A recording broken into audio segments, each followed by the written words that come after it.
So every single class people ask to use the ready chopped garlic in a jar, and it's one of the only things that I say, please don't do it. It tastes nasty. So I'm going to show you how easy it is to chop garlic. The way that I do garlic is chop, chop, squish. So chop each end off, chop, chop, flat of the knife, just hit it. And what that does is it forces air between the garlic and the skin, so it just comes right off. And just point of your knife on the board, use this bit of your knife.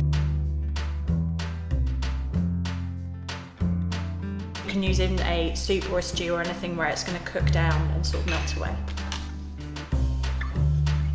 So a lot of recipes will call for minced or crushed garlic. A lot of people at that stage go and get their garlic crusher out of the drawer, which I never use a garlic crusher. It's a pain to wash and it wastes loads of garlic. This is a much quicker, easier way of doing it. All you need to do is get a pinch of salt, put it on top, and the salt's going to act as an abrasive.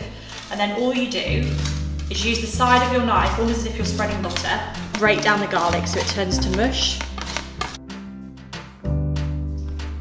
So I'd probably use this if I was cooking some chicken and frying some garlic and then putting some wine just to make like a gravy, or if I was going to make a marinade or something like that.